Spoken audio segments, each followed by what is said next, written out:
Hielo.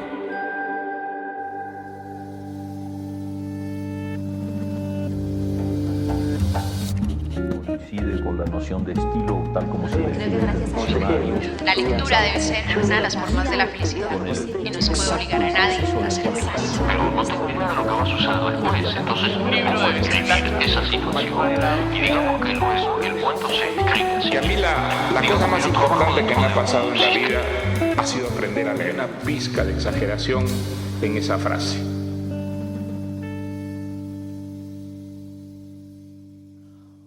Hola, este es un nuevo episodio de Biblioteca Personal.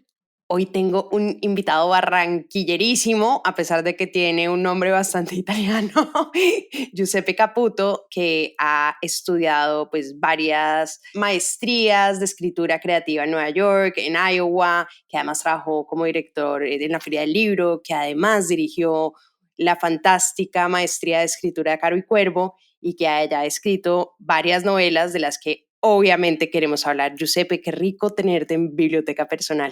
Hola Majo, bueno, muchas gracias por la invitación, feliz de estar acá y bueno, saludar a todas las personas que nos escuchan. Espectacular, mi Giuseppe.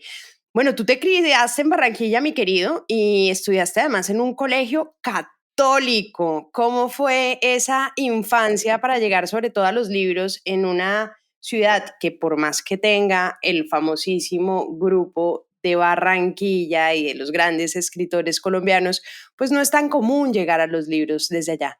Cuéntanos tus inicios, Giuseppe. Bueno, entonces efectivamente yo viví en Barranquilla, nací allá y viví hasta los 17 años. Mi papá era italiano de un pueblo muy pequeño del sur de Calabria que se llama Paterno y mi mamá barranquillera. En la casa había una biblioteca que realmente la fue haciendo mi papá poco a poco y era una biblioteca, digamos, pues muy ecléctica. O sea, había libros desde clásicos universales, digamos, adaptados para niños, como en novela gráfica, que es algo que ahora se está haciendo mucho, así como libros de mercadeo, por ejemplo. O sea, realmente había como una gran variedad de lecturas y yo inicié, digamos, con estos libros ilustrados, que eran como adaptaciones de clásicos a novela gráfica. Y recuerdo muy especialmente la adaptación de Canción de Navidad de Charles Dickens. Creo que fue el libro que más veces leí en ese momento, así como versiones de algunas de las historias de las Mil y Una Noches. Eso te diría que fue el comienzo. Mi papá, digamos, no tuvo la oportunidad de estudiar mucho. Él estudió hasta tercero de primaria. Fue un tiempo pues, de posguerra, pues muy difícil, luego pues su migración, etcétera. Y pues él sí tenía como un afán autodidacta y un afán pues eso de estudiar y aprender por su cuenta. Entonces, por eso en la biblioteca, digamos, había pues todas estas gamas y todos estos registros de escritura. Y yo sí como muy intuitivamente me fui como pues eso por la parte más literaria. Yuse, una pregunta. Tus dos libros, tanto Un Mundo Huérfano como Estrella Madre, tienen muy presente ese sentimiento de tal vez soledad, de pues tal vez en el segundo libro uno no sabe también cuál es la edad del personaje, pero quería preguntarte si los libros te acompañaron en tu adolescencia. Sí, realmente desde la infancia. Bueno, no, se me olvidó responderte esa parte de tu pregunta inicial. Y es que, bueno, yo estudiaba en un colegio católico y, bueno, creo que tuve también como un inicio de lecturas que es muy común en muchos escritores, y es que yo era un niño muy enfermo. Entonces, pues me daban pues unas crisis de asma muy severas y yo tenía que estar mucho tiempo capando clase y en la cama. Y creo que como en esos tiempos de la enfermedad, pues ahí inició toda la pasión lectora. El movimiento físico que no podía hacer, pues porque me apretaba, o sea, se me iba la respiración. Creo que lo compensé de alguna manera como con ese movimiento psíquico que provoca pues la lectura. Y creo que esa sensación de estar en una cama inmovilizado es una experiencia, digamos, que se traslada a Estrella Madre en esta sensación de espera del protagonista que está como quieto en un solo lugar, esperando que ocurra algo, que, bueno, que la mamá aparezca, etcétera. Creo que es eso, o sea, como que en medio de la movilidad física se puede lograr, o sea, a través de la lectura, un movimiento psíquico desde la imaginación, la conversación con los libros, etcétera, etcétera, etcétera, etcétera. Creo que para mí la lectura sobre todo es movimiento. ¿En qué momento, Giuseppe, pasa un lector a querer escribir? ¿Cómo sentiste en tu caso particular que quisiste ir a las letras y tomaste la decisión de irte a Nueva York o irte a Iowa y hacer todas estas maestrías de escritura creativa para crear tu propia obra? Bueno, la forma como la pienso es que la belleza siempre genera un deseo de creación. Entonces, mis primeros recuerdos como de estar en medio de una soledad escribiendo son realmente de estar copiando literalmente párrafos que me gustaban de algunos libros, de estarlos copiando en mis cuadernos, en mis libretas. Y sí, creo que esto es algo de lo que habla Lane Scarry, una académica estadounidense, en un libro que se llama Sobre la belleza y la justicia, que ella dice que la belleza siempre genera deseo de creación.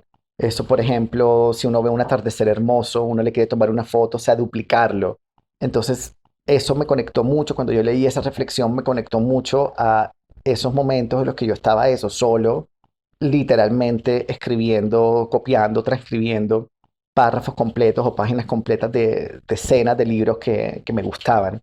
Y es algo que se mantiene conmigo y que me gusta mucho. Por ejemplo, cuando preparo clases, me gusta también como forma de preparación de clases, transcribir y copiar párrafos completos. O sea, es una forma también como de escribir con el autor la misma obra, ¿no?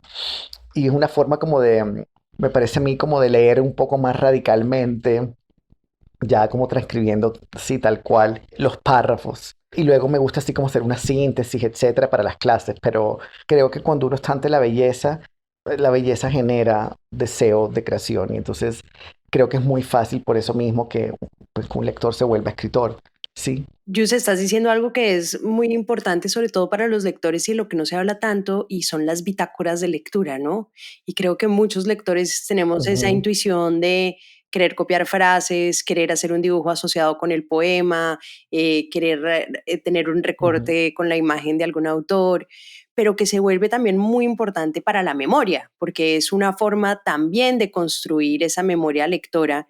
Y cuando tú dices, claro, cuando yo trato Sí, también de pasar como un extracto o un resumen de ese libro a a un texto, de hecho acá tengo una cosa que me regalaron que también es un cuaderno solamente para anotar los libros, eso ayuda no solamente a la ah, comprensión lectora, sino que ayuda a crear una ujú, imagen crítica del libro y es buenísimo para cualquier ejercicio ujú. lector, ¿no? Sí, exacto. Yo tengo, para las clases que doy, tengo unos documentos, pues la verdad que grandes, o sea, como amplios, como de ciento y tanto páginas por clase, en las que eso, por un lado hay como fragmentos enteros que transcribo y luego eso, como una síntesis, unos análisis, unas preguntas que yo mismo le hago al texto, ideas en las que me hace pensar los textos, preguntas que me provoca y que también quiero trasladar a la clase y compartir con los estudiantes, preguntas que generan los textos para eso, para activar una discusión en clase, etcétera, etcétera, etcétera. Sí, por eso decía antes que para mí la lectura siempre es movimiento y muchas veces pensamos en esta imagen como del árbol genealógico, como para trazar como nuestros recorridos lectores, tipo como que se traslada esta idea de la familia también a las lecturas, entonces como cuáles son los padres literarios o las madres literarias, etcétera. Y me parece que es un esquema pues que se queda corto y que se queda estático porque digamos también ha sido mi experiencia que casi como hay lecturas que se quedan y que se vuelven fundacionales para uno y esenciales para uno, hay otras que empiezan como a entrar y a desplazar esas otras lecturas. Entonces, la imagen que para mí me parece como más clara para pensar mi propia experiencia lectora es como la de un mar, sí, como la de unas olas que traen a una playa cosas. Entonces, sigue siendo cada ola un libro. Entonces, así hay olas que a veces no dejan nada en la playa, hay olas que dejan muchas cosas y hay olas que a veces se llevan lo que han dejado. Y creo que así son las lecturas. Hay lecturas que te dejan cosas, hay lecturas que realmente pues no, te dejan indiferente. Se crea como una incomunicación entre el texto y el lector, la lectora. Pero luego sobre todo eso es como más interesante, es como esas ideas que te habían dejado algunos libros llega otro libro que de repente se la lleva y porque la reemplaza, porque ya no te hace pensar otra cosa completamente diferente. Entonces creo que es eso, que está como en un permanente movimiento. Y yo también eso, también busco no reafirmarme tanto en las ideas, sino buscar siempre como una desestabilización y una desorientación para ya ahí sí tratar como de reiniciar. También me gustan libros que me hacen sentir como que el mundo se resetea y como que todo lo que pensaba ya se queda insuficiente y toca volver a pensar todo. Entonces eso. Me encanta esa definición. Yo sé, ahorita estamos conversando sobre tus libros y una cosa que me llamó mucho la atención fue las imágenes poéticas que creas. Se nota que tienes un bagaje poético detrás y bueno, y escribes poesía así no esté publicada, por favor no vayan a buscarla que no está publicada. Los voy a dejar de una vez para que, porque es un tema de Gracias. discusión en todas las charlas de Giuseppe, no está publicada, pero el caso es que sí está escrita, que eso es lo importante. Giuseppe, cuéntanos la poesía, ¿por qué ha sido importante para ti? ¿Cómo te acercaste a la poesía y cuál ha sido la relevancia de la poesía? Bueno, ha sido absoluta y de hecho sí tengo como un recuerdo muy emocionado de estar leyendo poesía mística, el soneto de Cristo crucificado, San Juan, Santa Teresa, y yo creo que una parte de mi entrada a la literatura fue también a través de ese tipo, de esa forma de la poesía mística. Y digamos, cuando estoy escribiendo narrativa, digamos, lo que más leo durante la escritura es ensayo y poesía, palabra poética y palabra pensante, para que eso entre en la palabra narrativa. Yo sobre todo digo que soy como un pintor frustrado y que entonces para compensar lo que yo he sentido que es una falta de talento para la pintura, digamos que he tratado de compensar eso dibujando con palabras. Los detonantes de lectura siempre han sido unas imágenes que yo llamo como imágenes Big Bang, o sea que son imágenes a partir de las cuales se empieza como a generar un universo. En el caso de Un Mundo Huérfano, esa imagen Big Bang fue la de dos hombres al frente de un mar esperando algo. Estos hombres a veces eran un padre y un hijo, a veces eran dos amigos, a veces eran dos amantes, a veces eran dos desconocidos que se encontraban ahí. Y entonces a raíz de como de esa imagen fui pensando o estructurando el libro así como alrededor de eso, de los hombres en la vida de un chico. El mar entonces empezó a volverse eso como Dios y la ausencia de Dios, en el sentido de que el mar, al estar estos hombres esperando algo, que el mar les trajera algo, el mar se empieza a volver como una promesa de felicidad y en ese sentido como un Dios, pero también como la ausencia de Dios en el sentido que pues el mar eso a veces no deja nada, no les deja nada a ellos. Y luego en el caso de Estrella Madre, pues la imagen era eso, también alguien esperando, o sea, como un grupo de personas esperando algo individualmente y también colectivamente que pase algo. Entonces, sí, la espera ha sido muy como recurrente, digamos, y como que es algo de lo que, sabes, como cuando uno arma un discurso alrededor de los libros, como que la espera no es que salga tanto, ¿sí? Y sí creo que ha sido más por ahí la cosa, como toda la búsqueda escritural. Giuseppe, una cosa que me llamó mucho la atención de Un Mundo Huérfano, que bueno, hay una cosa que es particularmente linda y es la relación del hijo con el papá, que es, pues es un hijo que en ninguna parte dices que es gay, pero es evidente que es gay, y que tiene una relación súper amorosa con un papá que es totalmente disruptiva para el tipo de literatura que ya hemos leído sobre la relación del niño gay con el padre, porque el papá suele ser un Ujú. ogro que no le permite su libertad. Entonces, esa imagen es muy bonita, pero a la vez también tienes como toda esta representación del mundo gay en la sexualidad, ¿no? Pero en la sexualidad, que hay una escena que yo digo como, oh Dios mío, qué pornográfico es esto. Eso es pornográfico. Y dura muchas páginas. Y yo ya, o sea, ya había un momento donde me tocaba como respirar profundo. Giuseppe, te voy a hacer una confesión horrible, perdóname que la haga acá al frente de tantas personas, pero me tocó saltar un par de páginas porque yo decía, no puedo con tanta pornografía. De hecho, está pensado para que se puedan saltar páginas ese capítulo, porque, bueno, al inicio, a mí siempre me gusta como que los libros tengan sus propias claves de lectura. Y bueno, ya que estamos hablando de la biblioteca personal, etcétera, pues un libro muy importante para mí ha sido como una novela de Daniel Pennac, donde él habla de los derechos del lector. Y uno Claro. de esos derechos es saltarse páginas. Y pues yo también escribí ese capítulo pensando en la posibilidad de que se pueda saltar páginas de la misma forma como el protagonista usa la flecha cuando no le interesa algo que está viendo, ¿sí? Como que cuando se mete en el chat y él le pregunta a un extraño, bueno, ¿esto cómo funciona? El extraño le dice, pues tú entras y si lo que estás viendo en el recuadro no te gusta o te aburre, te genera asco o te genera indiferencia, pues hunde la flecha.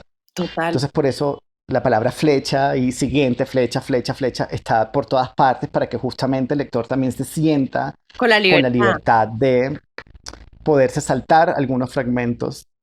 Y si no lo hace, pues también es una reflexión sobre el exceso. O sea, digamos, como que si te lo lees todo, es una reflexión sobre el exceso. Y si decides saltarte las páginas, pues es que pues para eso se hizo, digamos. O sea, eso también era contemplado. Eh, Y lo pensé, ¿sabes cómo mucho? Pues yo nunca he tenido Tinder ni ninguna de esas aplicaciones en las que todos mis amigos suelen tener encuentros coquetos, pero sí pensé como que era un poco eso, como que entraba, hablaba con un man, además es como también la objetivización de la sexualidad, ¿no? Entonces porque sale el torso y entonces cógemela con ujú, cosa y súbemela no sé quién y sube a no sé quién. No dice, claro, no, ujú, yo con este man no quiero hablar. O sea, pasa, pasa, ujú. pasa, pasa. Claro, y por eso también la ansiedad del protagonista de verse entero. Y ahí también yo pensaba mucho en el estadio del espejo de Lacan. Yo he leído teoría psicoanalítica como de manera autodidacta y como muy ampliamente. Y pues esa teoría, cuando dice que el niño siente un gozo cuando se ve por primera vez entero en el espejo, porque antes se había visto fragmentadamente, así como los manitos, los piececitos, y cuando lo muestran en el espejo por primera vez de manera total, eso, hay un gozo. Entonces ahí yo también tenía como esa idea y el protagonista como lo que busca es eso, que le vean la cara y se vea completo él, como también como una contraposición a esa autofragmentación del cuerpo. Y en cuanto a lo pornográfico, claro, también me han hecho esa pregunta de que si lo considero un capítulo pornográfico y ahí también habría como que entrar a mirar qué se entiende por pornografía. Entonces, si se entiende como un contenido que se hace con la intención de excitar, pues yo diría que es y no es pornográfico en el sentido de que en ese capítulo se pasan por muchas experiencias sexuales que no son solamente de placer, es decir, cualquier persona que ha tenido sexo sabe que el sexo no siempre es un lugar de placer. Y muchas veces cuando se habla como de una escritura sexual, inmediatamente se da por hecho que es una escritura que va a ser una escena como de placer, pero digamos en el sexo también hay decepción, también hay aburrimiento, muchas veces hay asco, muchas veces hay cringe y por supuesto que hay placer. Entonces todas esas emociones en la experiencia sexual pues están en ese capítulo y en ese sentido pues sí también quería que fuera eso, como una etnografía del deseo y de lo que las personas quieren, porque también hay un tipo de intimidad muy específica que se da con una persona que tú sabes que no vas a volver a ver. O sea, se comparten secretos, se comparte una soltura muchas veces, justamente al saber que tú no vuelves a ver a la persona. Entonces, también hay un tipo de libertad en estos espacios como el sauna, como los chats, que es muy interesante justamente por eso, porque sí creo que se permite, pues eso, una liberación.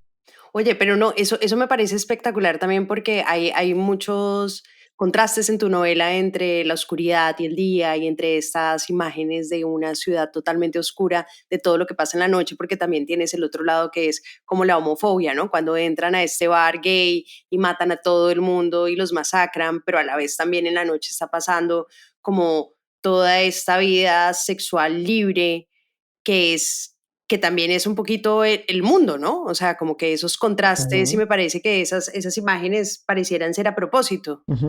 Sí, yo creo que es un error pensar linealmente o siempre como un progreso, pues creo que al mismo tiempo que ocurre eso, la muerte, la masacre, el suicidio del pelado, ocurre la celebración, la fiesta, el amor, etcétera. O sea, el tiempo no es uno, el tiempo son muchos tiempos en simultáneo.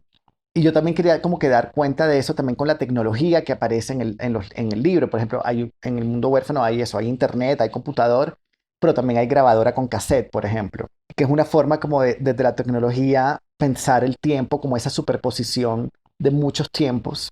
También con las estrellas, ¿sí? Las estrellas en el cielo, cada una es una luz que llega como de tiempo muy distintos, ¿sí? O sea, uno las ve como casi del mismo tamaño, pero realmente hay unas que están mucho más lejos que otras, ¿sí? Y toda esa luz que llega desde diferentes pasados. Y como que la vemos en simultáneo. Entonces, eso, como esa superposición de tiempos, es lo que también me interesaba o me ha interesado explorar. Entonces eso, así como está esa masacre, está la fiesta, está el amor, sí, está la ternura, sí, porque todo ocurre al mismo tiempo. Yo sé, siempre me ha llamado la atención y siempre he tenido como este debate de mí misma conmigo misma sobre las categorías, ¿no? Sobre debería haber una literatura gay, debería haber una literatura femenina y siempre me debato con que sí o no, sí o no.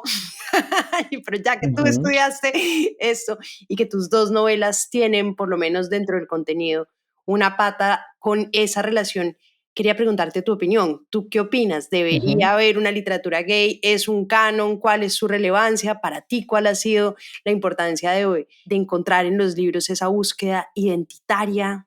Sí, mira, la forma como yo he abordado esta pregunta, que también es eso, que procuro que la respuesta no se solidifique y como que esté siempre en movimiento, pero de alguna forma siempre creo que es como es una pregunta que te lleva como un callejón un poco sin salida, porque por un lado, si yo me pongo como a rechazar, sí, lo marica, lo gay, lo LGBT, y decir, no me la etiqueten, para mí eso es una forma de closet, es una forma, muchas veces yo he visto a colegas que hacen eso por temor a perder un público heterosexual.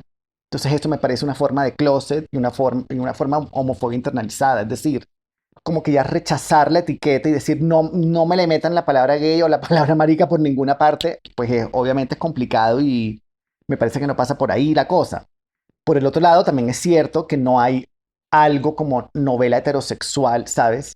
Y por ejemplo, es decir, no sé, si un autor heterosexual escribe una escena de sexo, eso se lee normal, o sea, como sin ningún tipo como de sensación de que el autor está tratando de politizar algo, por ejemplo, pero si uno, y por supuesto que yo estoy politizado y por supuesto, digamos, todas esas páginas sexuales también eran una forma de llenar páginas sexuales de sexo homosexual que no se han escrito, porque autores radicales como Raúl Gómez Hattin o Fernando Vallejo, por ejemplo, que son maravillosos, han escrito el antes y el después del sexo, pero el durante, o sea, el sexo en sí, muy poco, ¿sí?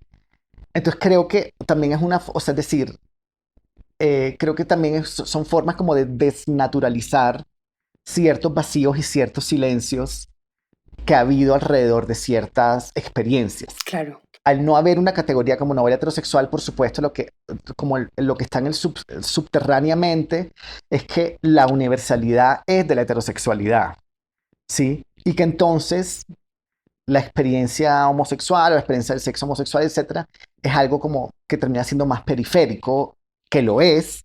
O sea, es decir, Ujú. ahí sí entra el lector, o sea, o la lectora. Es decir, así como la escritura es autobiográfica, la lectura también es autobiográfica. O sea, no solo el libro es autobiográfico y no solo el libro da cuenta de un escritor.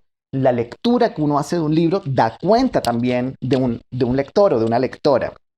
Entonces yo creo que siempre es eso, o sea, como este callejón sin salida en el sentido de que no voy a quitar la palabra, o sea, no voy a rechazar la etiqueta, pero de que también el lector tiene que poner de su parte y decir, bueno, esto es un tema que a mí también, o sea, es decir, ¿por qué no habría de interesarme? ¿Sí?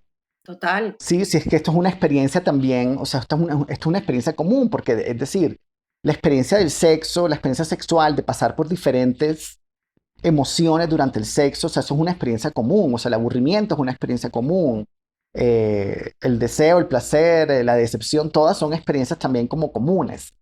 Y por el otro lado, de una manera como mucho más pragmática, digamos, yo cuando salí del closet tenía 18, 19 años, yo sí empecé a hacer como unas búsquedas así como muy rudimentarias, tipo que ponía en internet novelas gays, porque, ¿sabes? Porque no era algo que tampoco estaba como en los poderes culturales, o sea, en los periodismos culturales, etcétera, era algo que en ese momento pues no se veía. Entonces yo sí quería como buscar un norte y como otras vidas y otros mundos posibles.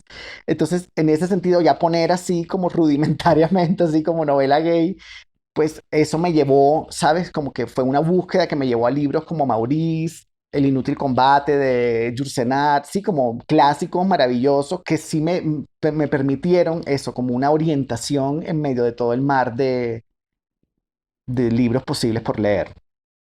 Yo siempre he creído, Giuseppe, que los libros, sobre todo cuando uno es Sí. adolescente, son amigos que le hablan de cosas que los amigos no le hablan y que precisamente en la construcción tanto de la identidad como de la sensibilidad, como del amor romántico o del sexo.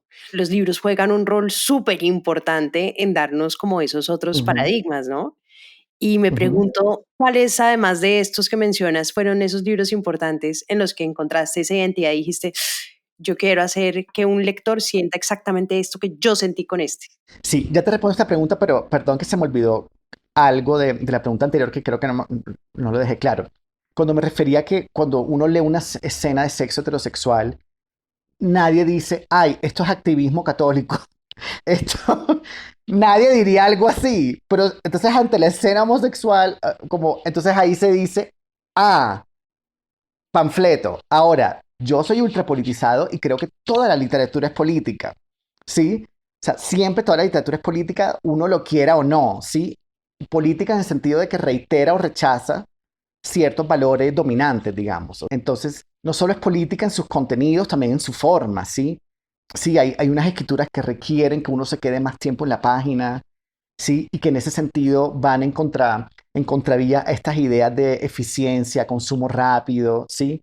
Que son como tan propias de esta época, pues, neoliberal, capitalista, etcétera, ¿sí? Entonces también, o sea, un libro también puede ser político no solo en las decisiones de contenido tipo eso, un papá que apoya a su hijo homosexual, que no lo rechaza, sí, por su orientación sexual, que viven en un lugar periférico, sí, o sea, ya esas decisiones de contenido, sí, de que no sea un papá abandonador o un papá opresor, sí, sino que sea eso, un papá tierno, un papá eh, amoroso, etcétera, ya eso es una decisión política, como lo es el hecho de que esté en la periferia de la ciudad y no en el centro, o sea, todas esas son decisiones políticas, pero también en la forma, ¿sí? Si es un libro que le pide al lector que se quede más tiempo en la página, que no es necesariamente un pasapáginas, etcétera, eso también es político porque rechaza estos valores dominantes del consumo rápido, de eficiencia, me lo leí en 3 minutos, sí, como todo eso. Para mí también por ahí pasa lo político. Roland Barthes habla en su libro Mitologías de los lenguajes despolitizados, de construcciones sociales, construcciones políticas que parecen naturaleza.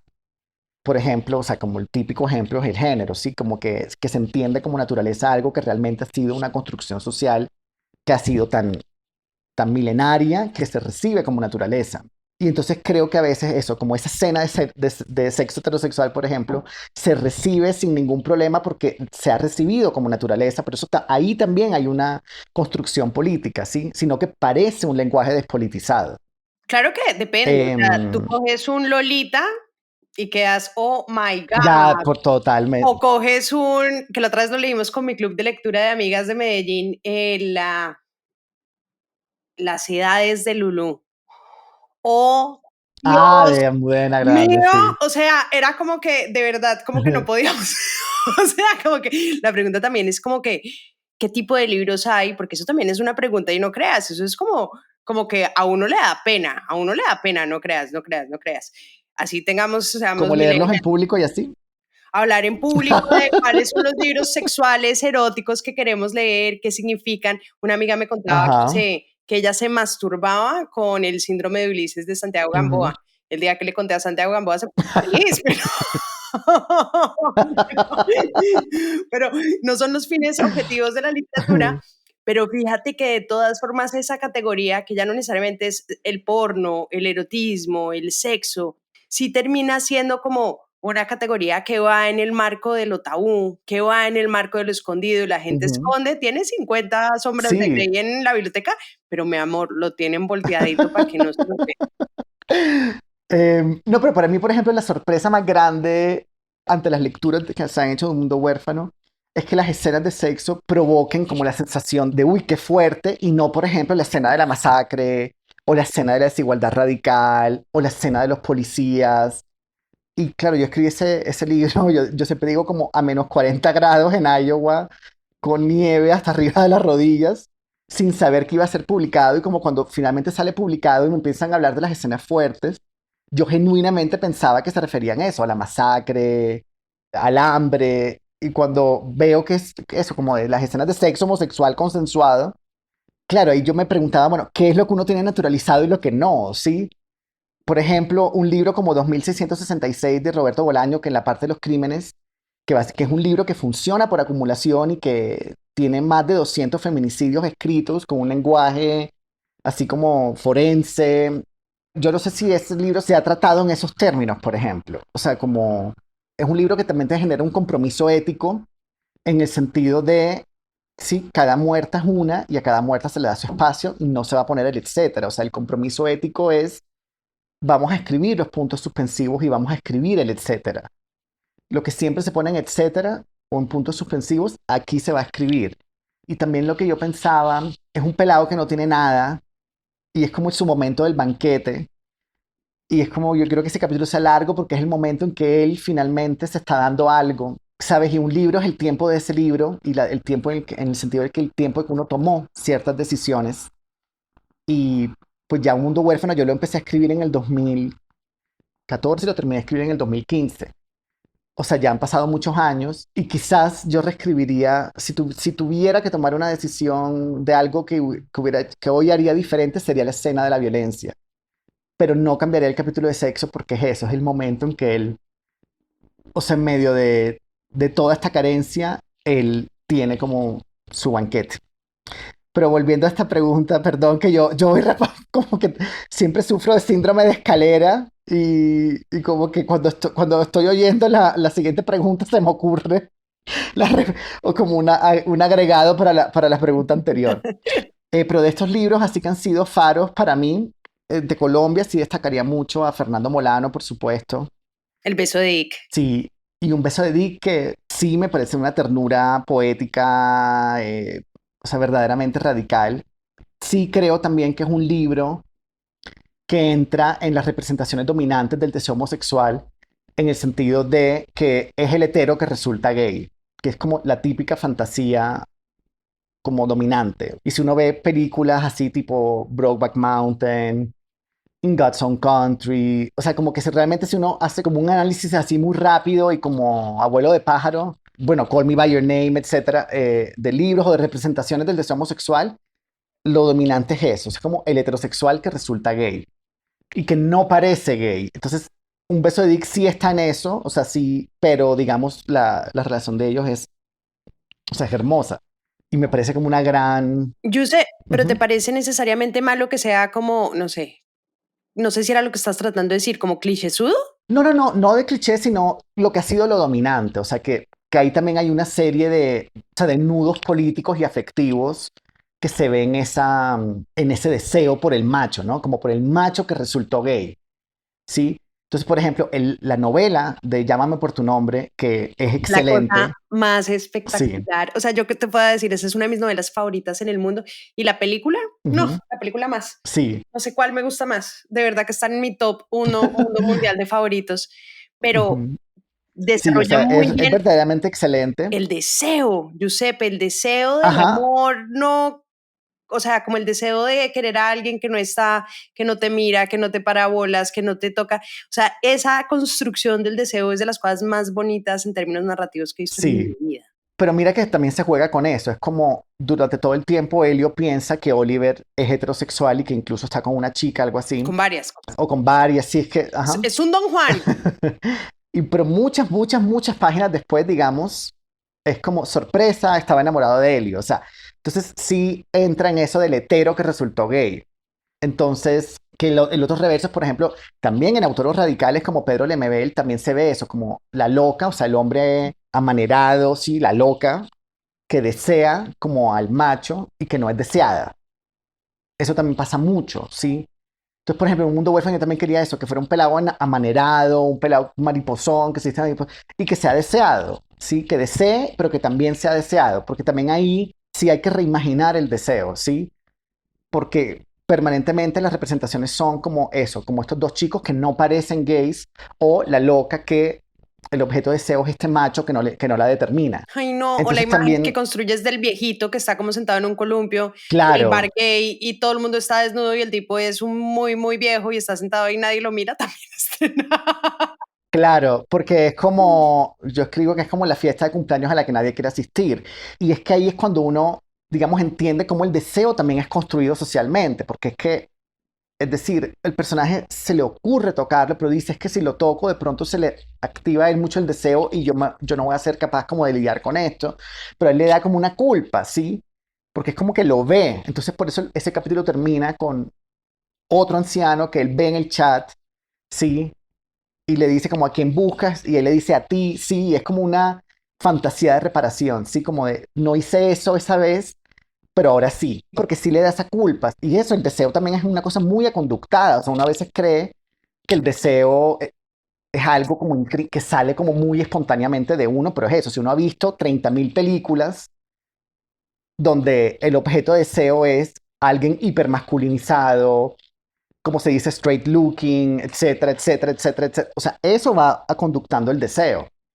Entonces, claro, si uno entonces en lo que llamamos vida real ve a la loca, uno va a decir, uy, no, qué loca, sí. O sea, que eso pasa mucho, o sea, eso pasa mucho en la escena homosexual. Entonces, por eso también para mí es eso, también era como importante tratar de reimaginar lo que deseamos. Y eso, y que la loca o la figura del hombre amanerado, que el hombre amanerado siempre recuerda que cualquier hombre es penetrable, ¿sí? Y por eso también genera a veces tanto rechazo, ¿sí? Sí, como yo escribo un ensayo que se llama Hermosamente Penetrable, que es un verso de Raúl Gómez Hattin, que la pregunta es, ¿qué provoca un hombre amanerado? Y lo que yo digo es eso, que es un hombre amanerado recuerda que todos los hombres son penetrables. Sí, que absolutamente todos los hombres son penetrables. O sea, sí, entonces esa es la ansiedad que genera, la ansiedad social que genera muchas veces eso, la figura de la loca. Oye, pero hay una cosa que a mí me llama mucho la atención y hace un par de años hubo todo un debate en Netflix por toda la apuesta a diversidad, que a mí me parece la cosa más espectacular, y es que yo no me imagino el mundo sino con toda la diversidad, que es toda esta apuesta por incluir parejas raciales, parejas gays, parejas queers, parejas, ¿sabes? Como de todo tipo de diversidad posible en todos y cada uno de sus apuestas fílmicas. Va a mi pregunta, ¿tú crees que la literatura también debería tener una función de apostarle un poquito a esta diversidad? Porque a lo largo de la historia, pues ahorita estoy leyendo a Oscar Wilde porque voy a hacer un especial de Oscar Wilde para Biblioteca Personal y leí todos los cambios que tuvo que hacerle Oscar Wilde a su retrato de Dorian porque tenía extractos homosexuales, y no solamente eso, cuando lo llevaron a juicio utilizaron extractos del libro para acusarlo y mandarlo a la cárcel. Entonces, obviamente la literatura se ve a lo largo de la historia muy censurada, y esto es un tema que cada vez tiene menos censura, pero que uno se pregunta si hay un compromiso por mostrar esa diversidad, ¿debería haberlo o...? Yo creo que siempre lo ha habido. Lo que pasa es que siempre ha habido unos poderes culturales que deciden a qué se le da un estatus de universalidad y a qué no. O sea, y esos poderes culturales son desde la crítica a la academia, ahora lo mismo, o sea, como que los poderes culturales van variando, pero eso también influencia, o sea, todo eso se van instalando como poderes culturales que van formando eso, como unas líneas de lectura, ¿sí? Y yo creo que eso siempre ha estado y que justamente lo que han hecho muchos editores, críticos, escritores, ha sido recuperar unas tradiciones y unas voces que en su momento fueron, digamos, de alguna forma silenciadas o directamente censuradas. O sea, siempre uno está lidiando, claro, porque como yo antes de publicar, pues yo había trabajado en el gremio y como varios colegas me conocían, etcétera. Como que una vez yo escuché a un colega, así como que yo estaba en la editorial y escuché que mi editor dijo, no, es que ahorita viene Giuseppe que va a publicar su primera novela, sí, y el escritor dijo, pero es una novela gay. Entonces uno siempre está lidiando con esa pregunta y con ese pero, sí. Y por eso, con personas que aparentemente son amplias, que son pues humanistas, etcétera, etcétera, pero ese prejuicio está. O sea, para mí tiene que ver mucho con a lo que se le da el lugar de universalidad. Entonces sí, con Juan Cárdenas siempre hablábamos de, o sea, de la constitución haitiana que dice que hay que ser negro y universal, y yo creo que eso se puede ampliar a todo. Sí, maricón y universal. O sea, es decir, es como a qué se le da el estatus de universalidad. Casi siempre ese estatus se le ha dado a lo blanco y heterosexual. Claro, claro. Y como primer mundo, etcétera. Bueno, sí, ya sabemos el orden social cómo es, y geopolíticamente además, sí, pues cómo funciona la cosa. Pero tú sientes, yo sé que hay un esfuerzo también de las editoriales, Sí. más allá de que tenga o no tenga que ser un tema, o que no sea el único tema dentro de una obra literaria. ¿Sí crees que hay un esfuerzo cada vez más grande por incluir esa diversidad? Sí, no, absolutamente. Ahora, lo que a mí sí me interesa más realmente es la discusión de estéticas, porque, digamos, puede haber libros con personajes LGBT o series con personajes LGBT que sean realmente muy normativos, tanto en su estética como en su propuesta estética, como en su visión política, por ejemplo. O sea, es decir, un productor como Ryan Murphy, sin estas series como Pose, etcétera, que están buenas, sí, pero como que un poco, todas estas series son como tan reiterativas del orden neoliberal, porque es esta cosa de llegué a Nueva York, di una voltereta en el Washington Square, el agente de Madonna me vio, descubrió mi talento y ahora mi cara aparece en Times Square. O sea, son como estos relatos de éxito neoliberal que son como súper reiterativos de un orden, pues que claramente está completamente, que es completamente terrible. Sí, entonces también juega como a la excepcionalidad y sobre todo como a la ultra individualización de todo. ¿Sí? Entonces, básicamente juega esta idea de que si te esfuerzas lo logras, que es una idea con la que yo también trabajo en Un Mundo Huérfano, porque, claro, el papá ha internalizado esta idea de si te esfuerzas lo logras, pero es que eso funciona si ya tú tienes una estructura y unas ciertas ventajas sociales. Pero entonces mucha gente que se pasa la vida trabajando no lo logra, ¿sí? Y piensan que es culpa suya y no culpa de una estructura mayor. Entonces yo creo que esas series como las de Ryan Murphy, pues que digamos que en términos como más de activismo y de visibilización, por supuesto que son beneficiosas, digamos, pero sí tienen eso que son muy reiterativas de un orden. Y eso finalmente me termina pareciendo normativo, entonces porque se juega como la ultra individualización, que ese para mí es el problema también de las políticas de identidad tal y como se entiende desde la academia estadounidense. Entonces, digamos eso, o sea, para mí, digamos, la radicalidad pasa más por la propuesta política y estética, más que si hay un personaje LGBT, por ejemplo. Y yo sí creo que lo queer, por ejemplo, no necesariamente pasa por la identidad sexual. O sea, se me ocurren muchos libros súper raros que, no sé, o autores, pues digamos, Feliberto Hernández, Mario Lebrero, Olga Orozco, bueno, Marosa Di Giorgio, Circe Mayo, bueno, que realmente no tengo muy clara la identidad sexual de algunos, pero digamos que son libros en sí que son raros por su apuesta estética. Bueno, Diamela El Cid, mi maestra, son, sí, son radicales en su propuesta estética y política, más allá de la orientación sexual que tengan sus autores o los personajes, que como que el debate ni siquiera pasa por ahí, sino por, como por otros lugares. Entonces, he leído libros de autores LGBT que me parecen súper normativos en su lenguaje, en su búsqueda estética, en su visión política, ¿sí? Como libros de autores, digamos, heterosexuales, digamos, que son bien raros. Entonces yo también ampliaría, o sea, decir, lo queer para mí me parece más interesante como una discusión estética.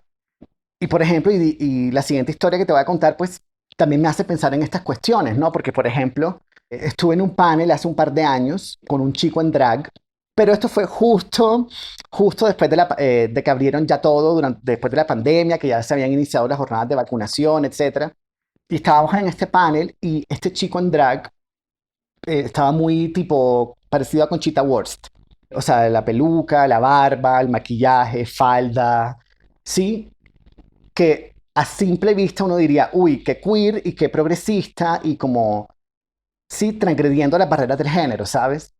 Y su discurso, o sea, su discurso era directamente fascista y lo que decía era que no se explicaba por qué en las jornadas de vacunación se le habían dado prioridad a las personas mayores que ya habían vivido su vida, que había que darle prioridad era a los jóvenes que eran la fuerza productiva. No.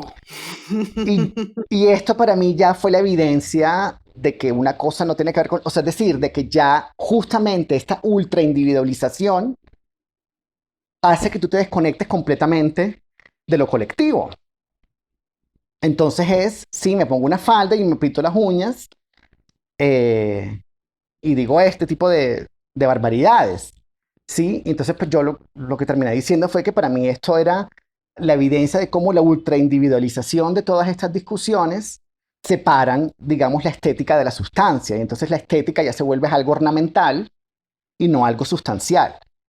Entonces esto, o sea, un chico completamente eso, o sea, como de alguna forma sí borrando estas barreras de género, pero también haciendo estos comentarios, para mí fue como una renovación estética de un discurso ultraconservador, ¿sí? Y me pareció medio pánico y medio dolor porque también es como un anuncio de hacia dónde se puede ir la cosa, ¿sí?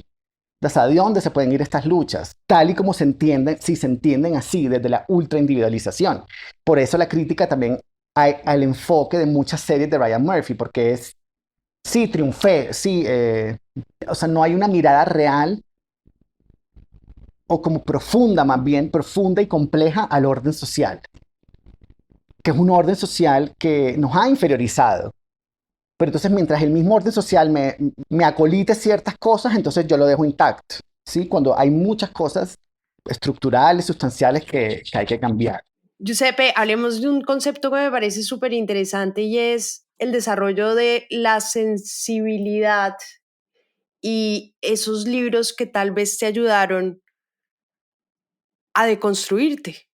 Bueno, leer ha sido la gran alegría de mi vida, pero como comentaba un poquito al inicio, o sea, la biblioteca que había en mi casa era una biblioteca más que todo anglosajona, o sea, era el tipo de libros que había y pues obviamente, felizmente también eso, leí a temprana edad libros como Canción de Navidad de Dickens, como decía, Alicia en el País de las Maravillas, Peter Pan, sí, Narnia, por ejemplo, y poco a poco fui descubriendo la literatura latinoamericana. Entonces, como me gusta decirlo, es que dentro de la gran alegría que ha sido leer literatura latinoamericana ha sido una alegría dentro de esa alegría. Me han inspirado mucho autores como, bueno, o sea, mi maestra de la vida es Diamela Altit, que fue pues mi maestra en la maestría en escritura creativa de NYU, pero también eso, o sea, ha sido una maestra, un faro literario y político con sus libros siempre, digamos. Sergio Chefek, Silvia Moloy, em, pienso en Margot Glantz, en Mario Bellatín, Salvador Novo. En Perú pienso en un poeta como Eduardo Eyelson, como Blanca Varela. En Chile, bueno, tantos más, Raúl Zurita. En Argentina, bueno, Olga Orozco, los uruguayos que mencionábamos, o sea, Mario Lebrero, Filiberto Hernández. Entonces, he visto en todos estos autores, en todas estas voces, un trabajo con el lenguaje que me ha emocionado estéticamente. Y creo que es lo que más he querido, digamos, hacer, o sea, en el sentido de, pues no sé si te ha pasado, pero como que hay libros que si te los cuentan y si los lees, la experiencia es un poco la misma. Total.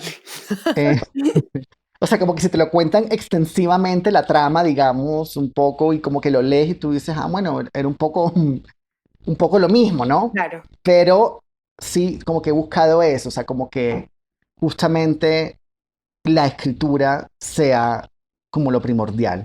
Pasa mucho en Kafka, uno puede contar muy bien la historia de Ujú. Kafka, pero solamente leer Kafka, el contenido, pues hace totalmente la Así es. diferencia, ¿no? Entonces, digamos que esos son autores que me han pues hecho como pensar muy activamente como en esa búsqueda estética y sobre todo como en rechazar ciertas narrativas o discursos que se van instalando pues desde los poderes políticos, económicos, ¿sí? O sea, también eso, hay libros, hay novelas que parecen como, no sé, como sacados de semana. O sea, como que es como el mismo discurso, o sea, como, y es como, pero sí, como la forma como eso, como los historias han internalizado unas ideas, Semana, para que sepan, es entonces, un medio muy cuestionable periodísticamente en Colombia desde los últimos meses, porque antes fue muy bueno. Entonces, Giuseppe ujú, no está siendo particularmente un halago. sí, eso, como eso, obras que rechazan ciertos valores y acogen otros, o sea, los 7 ensayos de José Carlos Mariátegui, en uno de ellos, que se llama El proceso de la literatura, él se pregunta por la literatura colonizada. Y él dice que en Perú hay una serie de libros que son literatura colonizada porque están escritos con un espíritu español. Y destaca como la obra, por ejemplo, como de Garcilaso, de Inca Garcilaso, como un ejemplo de una literatura pues, quechua, digamos. Entonces, como que yo leyendo este ensayo me preguntaba qué sería una literatura colonizada hoy. Y para mí sí sería una literatura que pasa como por una estética neoliberal, o sea, eso, por la estética como del consumo rápido, de la eficiencia, sí, que no tiene nada que ver como con la brevedad, con la concisión, sí, o sea, no tiene nada que ver con eso, sino con justamente libros que sean como ultra digeribles y fácilmente digeribles, y eso, como eficientes, económicos, que insisto, eso no tiene nada que ver con un libro que apunta a la brevedad. No sé, Annie Ernaux son libros breves, digamos. O sea, eso no tiene nada que ver con apuntar a la concisión, que apuntar como a la concentración, o sino eso, como a la digestión fácil. Entonces, creo que todos estos autores que mencioné, bueno, Pedro Lemebel, Néstor Perlonger, Salvador Novo, pues son esos, o sea, son propuestas pues que te invitan como sobre todo a quedarte en la página y a maravillarte, sí, con lo que hicieron desde el lenguaje.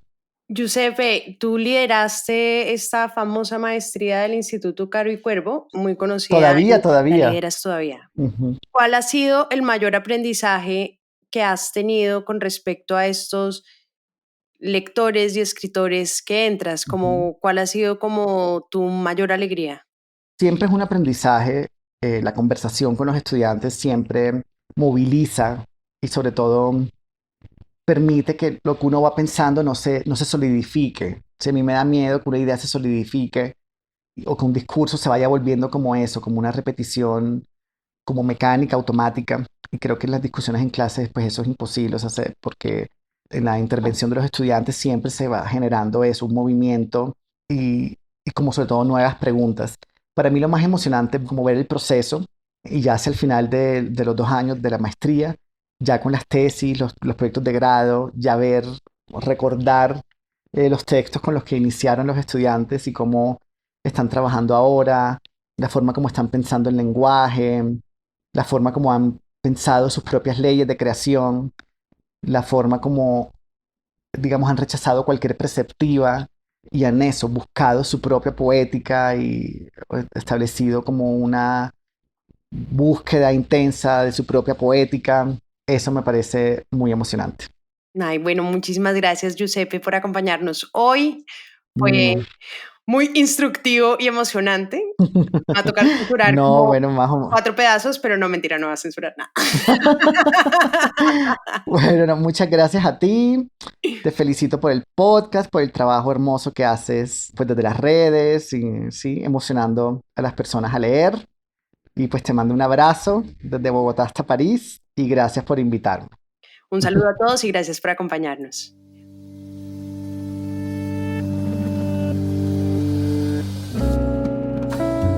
Este es un podcast para contagiar el amor por los libros, porque no hay mejor forma de incentivarlo que desde la divulgación.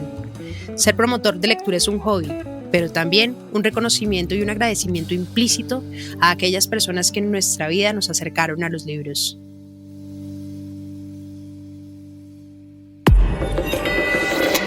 Hielo.